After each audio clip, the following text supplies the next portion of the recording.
Hi, everyone, and welcome. I'm just going to give it a minute so that everybody has an opportunity to join us who wants to. So we'll give it about 1 minute and then we'll get started.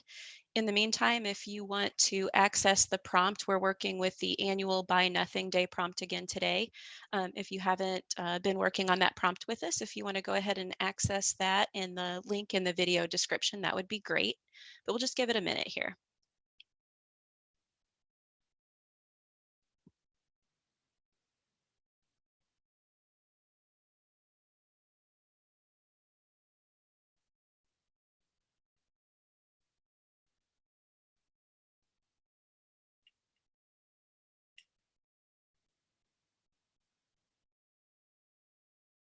I'm just going to give it about 30 more seconds to let other people join us, and then we'll get started with today's lesson.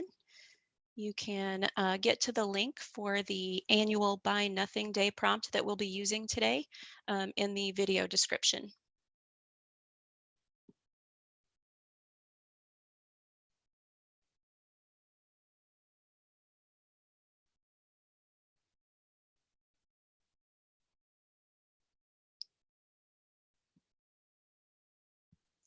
All right, let's go ahead and get started.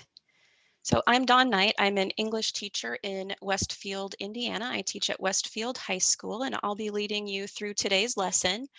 Before I start, I thought I'd give you a quick update on the AP exams. Um, we got a little bit of information today. So the AP Lang and Comp exam will be on Wednesday, May 20th. It'll be question 1, the rhetorical analysis, and you'll have 45 minutes to do that. We'll be talking about this a little bit more next week and getting into that more with our review lessons that start next Wednesday. So I just wanted to give a little bit of information, but we'll continue to give you more information as we get that as well. Okay, so let's get started with today's lesson. First, we'll start with our warm-up. For those of you joining for the first time, we do this AP exam practice at the end of each lesson, and then the next day we begin by going through the lesson as a practice. So it's okay if you didn't see yesterday's lesson. This will still be a good review for you. We'll still go through it so that you kind of get an idea of what's going on, and it should be great for you as well. So this is the prompt we've been working with, the first Buy Nothing Day prompt. I'm just going to read that first. The first Buy Nothing Day, a day on which people are urged to purchase no goods, was organized in Canada in 1992 as a way to increase awareness of excessive consumerism. A Buy Nothing Day has been held yearly since then in many nations. An online article, Buy Nothing Day 2006 press release, urged worldwide acceptance of taking a 24-hour consumer detox as part of the 14th annual Buy Nothing Day in order to expose the environmental and ethical consequences of overconsumption. Write an essay that argues your position on the establishment of an annual Buy Nothing Day. So the exam practice that I asked you to do yesterday was to write down a revised thesis. We did a little bit of work on that. And then to think about the important lenses or perspectives or stakeholders as you create a list of reasons why you think your stance or thesis is valid. And then to think about those again as you created a list of counter arguments. So I can't see yours. I put together one. I just flipped a coin.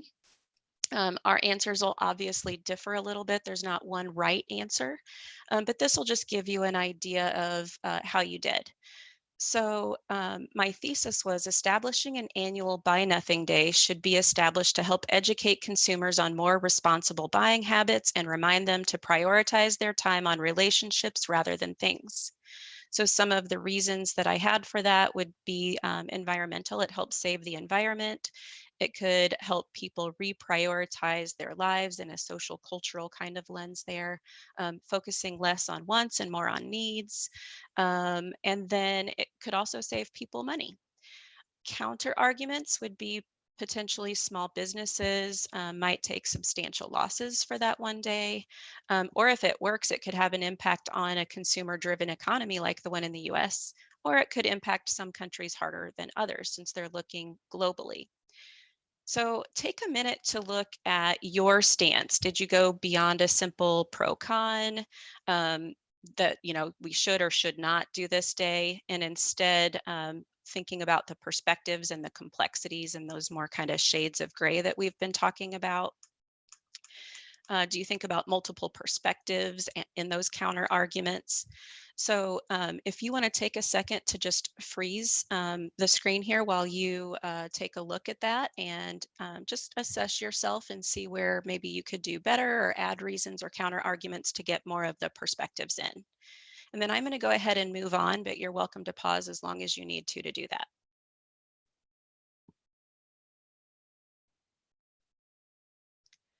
Okay, so here's what you need to know for today's lesson. We're looking at implications and limitations of the argument prompt.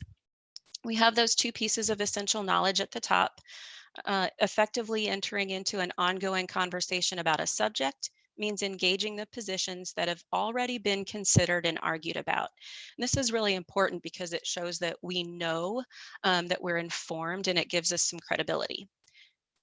When writers concede, they accept all or a portion of a compelling position or claim as correct, agree that a compelling claim is correct under a different set of circumstances, or acknowledge the limitations of their own argument. So that limitations piece is really where we're going to focus a little bit more today. But again, and we talked about concession yesterday, and we're going to talk about that a little bit more today as well. But again, it shows the complexities, that it's not just a black and white issue. And this is important for a couple of reasons. One is it helps you demonstrate complexity in your argument for that sophistication, but also it empowers you. And I keep bringing this up for a reason. This gives you a voice in the conversation, and that's really what this class is about. It enables you to participate in these conversations rather than just being a bystander. So you can be a part of conversations about important issues. Okay, so very briefly, the rubric. Again, we're looking at row C, the sophistication side here. And to do that, you just have to demonstrate sophistication of thought, or a complex understanding of a situation. And so that's what we're looking at when we're trying to get multiple perspectives, counter arguments, and then today layering in those limitations and implications. That's what we're really working toward. And then here's the argument essay rubric, which is essentially the same, except it doesn't talk about the source packet, because for the argument essay, there isn't a source packet. Okay, briefly, a lesson overview of what we're going to work on today. This will be an introduction of implications and limitations. We'll continue using our annual Buy Nothing Day exam 2010 argument prompt as a means of working through implications and limitations. And we'll continue our focus on row C, that sophistication piece, to add complexity and sophistication to our ideas. Okay, so first, a really quick review of a couple of the concepts that we've been working on, because these all work together. So we've been discussing how important it is to avoid seeing an argument as a simple pro or con or black and white. We've continued to talk about avoiding polarizing those us versus them when it comes to these arguments. We see those a lot on social media, but they're not very effective. You typically either turn people away, or you're just talking to people who already believe the same, and so nobody's learning or growing or making any difference. So instead, what we're looking for is delving deeper into the complex issues to see the complexities. So these are the gray areas where we land when we consider the multiple perspectives and counter arguments. We're more credible when we do this because it shows we've looked into an issue fully and at the ongoing conversation regarding that particular issue. And even though we end up taking a stance, we understand that our argument, though it might be what we think is the best version, may not be perfect. And that's really what we're going to talk about today. So just a few reminders about argumentation. Writing an argument is really about persuading the audience, not about winning an argument.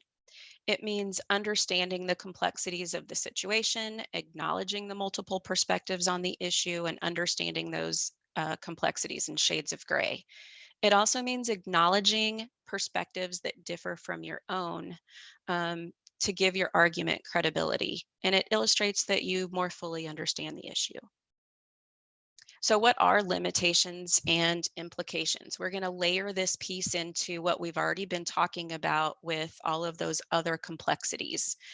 So let's take a second to look at what a limitation is. It's really the idea that you're conceding that your argument is not perfect, that you understand that it has weaknesses and what those weak areas are. And then implications is really what your argument means. It's what effects it would have, the conclusions that can be drawn from those facts. I think one of the best ways to think about that is to think about it's the so what of your argument. So what about it? What does it mean? Why is it important or significant? What impact will it have is an implication. So let's take a look at some examples. Some of the arguments that I pulled are kind of silly, and others are a little more complex, but I just took bits and pieces of them just to kind of illustrate this idea to you rather than having you read numerous long articles. But it'll give you the idea of the difference between a limitation and an implication and how it works in an argument. So these don't necessarily represent my own feelings either. I was really just trying to find examples of limitations and implications. So no, that's the case as well, just to give you some ideas. So here's one, why cats make good pets. I pulled this one because I know I've been doing a lot of pro dog and I love cats too, and I didn't want anyone to get upset. Cats are great. So here's an argument about why, oh, look, there's a cat. So here's why cats make good pets. Here's an argument. Another reason why cats make such good pets is that they make great companions. They seem to be able to sense when you need some comfort. I know dogs do too. Having a cat around is good for children, especially if they take part in caring for the animal. This teaches them to have some responsibility. Cats are so easy to take care of. Really, all they need is food and water and they're good to go. Of course, there is that litter box that comes with having a cat in the house and the fact that cats have to be trained to use it. This can be daunting, but it usually doesn't take very long for the cat to do what it's supposed to do. You'd better keep the kitty litter box clean too, or you might have your cat pooping in a corner somewhere or behind your fridge or radiator. Okay, so there's our pro cat argument. But if you look at the highlighted area, this shows the limitation of the argument. They're acknowledging it's not perfect. Cats have to be trained to use a litter box. The litter box has to be kept clean. So they're acknowledging those limitations in their argument, but cats are worth it. Okay, apparently bats are unfairly getting a bad rep right now because of fears surrounding diseases, which is something we can all relate to in the current situation we're in. So let's take a look at this argument that is trying to stop the bias against bats. And here we're looking for implications for that so what piece. In total, the evidence that bats are the source of emerging viral diseases is weak. The human toll of those diseases is minor relative to other infectious diseases, and public health measures to protect against any limited health threat from bats are simple, cheap, and proven. At the same time, there's rapidly growing documentation that bats are worth billions of dollars annually to human economies, and that their loss can threaten the health of whole ecosystems upon which we depend. And as demonstrated in my hometown of Austin, where 1.5 million Brazilian free-tailed bats have been protected for decades, they can make safe and valuable neighbors once we simply learn to leave them alone. Our local bats consume tons of crop and yard pests nightly and attract millions of tourist dollars each summer. Okay, so let's look for the so what here. And there are a few places that we could actually technically say are part of the implications here, but I think this really shows bats are worth billions of dollars annually to human economies. That's a huge implication. So if we continue to do whatever with bats, we could lose a lot of money in the economy. That's a big deal. Their loss can threaten the health of whole ecosystems upon which we depend for life. So again, that's a pretty major implication. A little more serious than the cat litter box, obviously. Okay, paying college athletes. This might be something you've seen in debate classes, or just it's been an argument on the internet and numerous places for the last several years. So we're going to look at a pay college athletes argument. College athletes should get paid to play. They devote hundreds of hours to their sport, which keeps them from being able to have part-time jobs. Even if they have a full scholarship, and many don't, this doesn't cover their other expenses. This would be difficult to implement, however. It would have to be equitable, which means universities would have to find the funds to pay all athletes in all sports, even the ones that don't bring in as much money. Okay, so here we can see in the highlights, there's some acknowledgement of the limitations of this argument. Might they deserve it? Yes, but how are you going to make that happen? That's going to be very difficult. So it's acknowledging a weak area of this argument. Save the bees. I'm sure we've all seen that one making the rounds, right? So this one is pro saving the bees. Ecosystem services. While bee populations continue to decline, the production of food crops will decrease as well, as bee pollination is necessary for several important crops. Bees are responsible for pollinating 35% of agricultural production and almost 90 different commercially grown food crops in the US alone. Economic contribution. The global crop production pollinated by bees is valued at 577 billion. Pollinators contribute 24 billion to the US agriculture industry, making up a third of the food consumed by Americans. Okay, again, if you look at the highlights here, the production of food crops will decrease if we don't save the bees. That's a big deal. That's a major implication because that's going to impact us and being able to feed everyone who needs food. There's also an economic implication. The global crop production pollinated by bees is valued at a whopping $577 billion. So that's a pretty major implication on the impact that it would make. Okay, wearing school uniforms. You probably all have an opinion on this one. School uniforms should be implemented in all public schools. They would equalize the playing field for students who would no longer have to worry that they are not wearing the latest name brand styles. This could do two things: cut down on bullying and enable students to focus on school. Although it would mean giving up their individuality, the benefits would be worth it. Okay, so here we have a little bit of both. The implications would be that this could potentially cut down on bullying, which has been a pretty serious issue. And also it would help potentially students focus on what's most important, school. So that's a pretty important implication in the classroom. However, there is this weak area that they're acknowledging here, a limitation to the argument that it would mean students would be giving up a portion of their personality, of their individuality, if they can't choose what they get to wear. Okay, so those are just some illustrations. Now let's take a look at our cats versus dogs argument from yesterday. And if you weren't with us yesterday, I'm going to give you kind of a brief overview on some of the things we talked about with that one, and then we'll get into the implications and limitations aspect of that. Okay, so yesterday we asked the question, cats versus dogs, which is the better pet? I included a couple of new pictures there for you. That is my sister's cat, Miss Kitty, on the left, looking way too adorable, and my cousin's dog, Amelia, on the right. I realized this cat, I had to talk, I think, for this Louise to be seen. Thank you, Dawn. Right. I'll go back. Yes, look. So bye, children. this is a pretty basic argument, but we used it to look at refutation, rebuttal, and counter argument. And I want to talk about that a little bit right now before we move on. So if you were here yesterday, you saw this slide, and we talked about it a little bit, but I want to talk about how we're layering in more of the complexities of these arguments. So I had to choose a side in order to illustrate how this works. I flipped a coin. I love dogs, but I also love cats, so please don't take it personally. So there were some illustrations of counter argument, refutation, rebuttal, and concession that illustrate that we understand the complexities of argument. Okay, so dogs make better companions and can help keep us healthier than cats can, was our working argument. So we talked about refutation was using evidence to show that someone is wrong about something.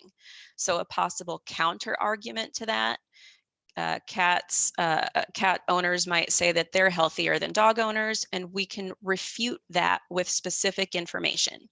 Although both dogs and cats can help protect against allergies, children who own dogs have fewer infections and are prescribed antibiotics less often than children who don't. So we talk about looking for those counter arguments, anticipating what the counter arguments to our argument is going to be. That's part of looking at multiple perspectives and really understanding the issue. But when possible, we want to try to refute those to make our argument stronger.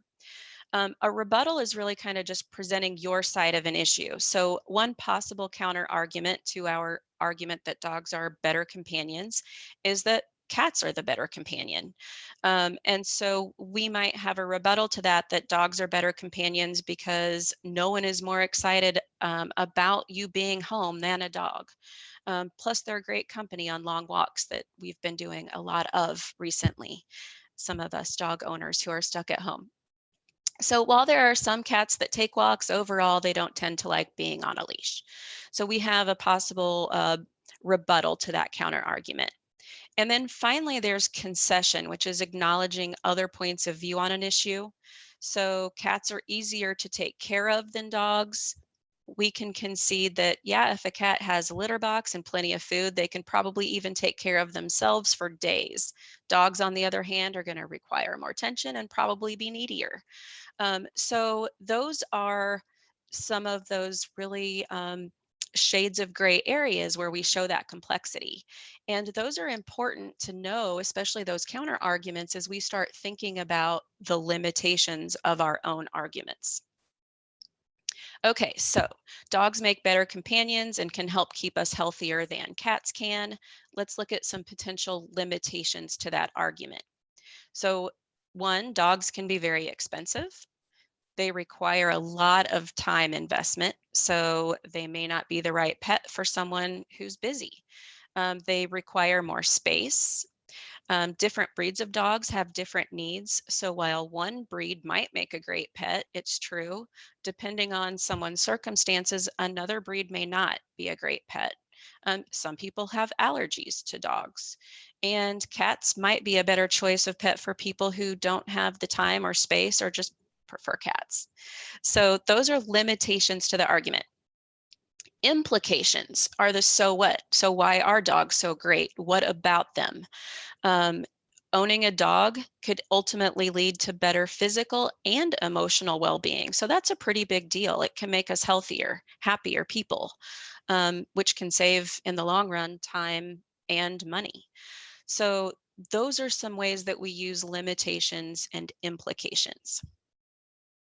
Okay, now let's take a look at the annual Buy Nothing Day prompt from yesterday. So first I want to, no, we read it. We're not reading it again. Yesterday we looked at the shades of gray or multiple perspectives of this, which we talked about in our exam review. We picked out some of the important lenses or perspectives that it would be important to understand in order to have a thorough understanding of this issue. And then we took a look at those in, for example, politics and economics. Once we were finished with that, for practice, you wrote a thesis, taking a stance on that issue, and then you wrote out your reasons for your stance and considered the potential counter arguments. So the working thesis here is, although it may raise awareness of environmental issues, an annual Buy Nothing Day should not be established because of its negative impact on the economy, businesses, and workers who depend on them. So reasons for that, maybe small businesses would take losses, but potential counter arguments would be that people will become more aware of how their buying habits impact the environment. Okay, so we worked through that a little bit yesterday. Now I want you to think about your stance again and start working through the potential limitations and implications of that stance. So where are those areas of weakness in your argument? And also, what is the so what? What are the implications of your stance, of your argument on this?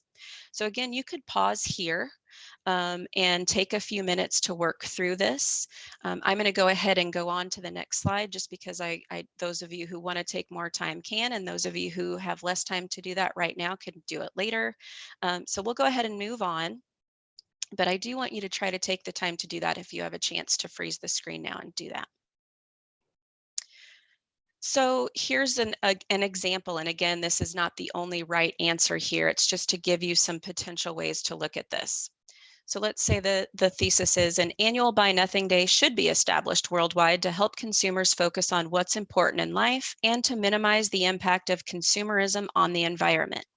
So again, we have some potential limitations here that small businesses may take losses, that workers might be laid off, that the US economy is dependent on buying and selling goods, those kinds of things.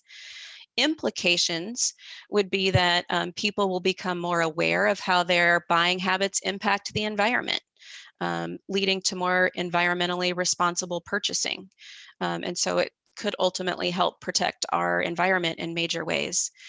Also, people might be reminded that relationships and not things are worth investing in and reprioritize their lives to focus on what matters most. So that could be a pretty important implication of an annual Buy Nothing Day. So just some ideas there. Again, yours could be completely different depending on your stance and the perspectives that you are looking at. But I do want you to again take a couple of minutes to just pause the screen here and look at your limitations and implications and do a little self-assessment. Okay, so here's what we did today. We looked at examples of implications and limitations. We continued our work on the annual Buy Nothing Day exam argument prompt, and we continued our focus on row C of the argument in synthesis essays. Really what that means is we delved deeper into an issue and started layering in sophistication by looking at the various complexities of the argument. All right, so let's look at your exam practice today. So this is a different argument prompt that I want you to practice. We're going to go back into counter arguments because those are so important. So first, let's take a look at the prompt. Below is an argument prompt. Read and analyze it. Write down your thesis and reasons for this stance. Delve deeper. Think about the multiple perspectives as you determine your reasons. Then write down potential counter arguments. So here's the prompt. One of the first-year student orientation initiatives at a local university is to collect incoming students' cell phones and keep them for 48 hours. The purpose of the initiative is to give students an opportunity to integrate into their new school culture and make friends on campus. Carefully consider the effects of this initiative and the extent to which they might support, complicate, or contradict its intended goals. Use appropriate specific evidence to develop or to illustrate and develop your position on the advisability of the 48-hour cell phone ban. Okay, so what you want to do here is write out your stance, your thesis. I tell my students all the time that your thesis statement is AP, answer the prompt. So looking at what did it ask you to do, make that your thesis statement. And then your reasons. So why is it important? Whatever stance you took, what are your reasons for that? And then finally, I want you to think about what will the potential counter arguments be? So you're working through that same exercise as we did yesterday over the annual Buy Nothing Day prompt, but today with a new prompt. All right, that's it for today. Thank you so much for watching. It's Friday, so I hope that you get to enjoy a little rest and relaxation this weekend. I hope you get to go outside. Maybe it's sunny where you are. I'm getting a couple of rare sunny days in a row in Indiana, and so we always take advantage of those when we can because that does not happen that often. So I hope you get to enjoy some time in the sun. Thanks, everybody. I'll see you Monday. All the way. Have a good weekend.